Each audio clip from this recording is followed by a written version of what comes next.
വള്ളുവനാട്ടിലെ പ്രസിദ്ധമായ അങ്ങാടിപ്പുറം തിരുമാന്താംകുന്ന് ഭഗവതി ക്ഷേത്രത്തിലെ പൂരം പുറപ്പാട് ഞായറാഴ്ച രാവിലെ 10 മണിക്കാണ് ആദ്യ ആറാട്ടിനുള്ള എഴുന്നള്ളിപ്പ്. ഇനി 11 ദിനരാത്രങ്ങൾ ഉത്സവ കാഴ്ചകൾ കൊണ്ടും ആചാരാനുഷ്ഠാനങ്ങളാലും ക്ഷേത്രനഗരി ഭക്തിസാന്ദ്രമാകും. ആഘോഷങ്ങൾക്കുപരി ആചാരങ്ങൾക്കും അനുഷ്ഠാനങ്ങൾക്കും താന്ത്രിക ചടങ്ങുകൾക്കും പ്രാധാന്യം നൽകുന്ന മഹോത്സവമാണ് അങ്ങാടിപ്പുറം തിരുമാന്താംകുന്ന് ഭഗവതി ക്ഷേത്രത്തിലെ പൂരം. വള്ളുവനാട്ടിലെ പൂരങ്ങളുടെ പൂരമായാണ് തിരുമാന്താംകുന്നിലെ ഉത്സവത്തെ വിശേഷിപ്പിക്കുന്നത്. ഭഗവതിക്കും ഭഗവാനും ഒരേ സമയം ഉത്സവ ചടങ്ങുകൾ നടക്കുന്നു എന്നതാണ് പ്രത്യേകത. ഞായറാഴ്ച രാവിലെ 10 മണിക്ക് പൂരപ്പുറപ്പാടോടെ 11 ദിവസത്തെ ആഘോഷങ്ങൾക്കും ചടങ്ങുകൾക്കും തുടക്കമാകും. ഗജവീരന്മാരുടെ അകമ്പടിയോടെ ആദ്യ ആറാട്ടിന് ഭഗവതിയെ എഴുന്നള്ളിക്കും.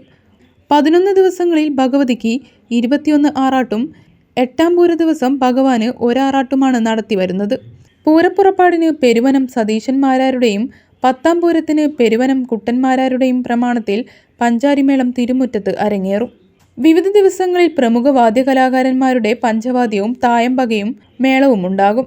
11ാം പൂരത്തിന് വൈകിട്ട് 6:30 മട്ടന്നൂർ ശ്രീകാന്ത്, ശ്രീരാജ് എന്നിവരുടെ ഡബിൾ തായമ്പകയും കല്ലൂർ സന്തോഷ് സംഘത്തിന്റെ പഞ്ചമദളക്കേളിയും പൂരപ്രേമികൾക്ക് വാദ്യാസ്വാദനം പകരും. 2ാം പൂര ദിവസമായ തിങ്കളാഴ്ച വൈകിട്ട് 4:30 നടക്കുന്ന സാംസ്കാരിക സമ്മേളനം മന്ത്രി കെ രാധാകൃഷ്ണൻ ഉദ്ഘാടനം ചെയ്യും.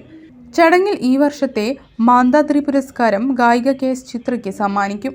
നങ്ങ്യാർകൂത്ത്, ഓട്ടൻതുള്ളൽ, കഥകളി, നൃത്തസന്ധ്യ, നാടൻപാട്ട്, വയലിൻ നാദലയ വിസ്മയം, സംഗീതസന്ധ്യ, ഭക്തിഗാനമേള, ചവിട്ടുകളി തുടങ്ങിയ വിവിധ പരിപാടികൾ പൂരാഘോഷത്തിന്റെ ഭാഗമായി നടക്കും.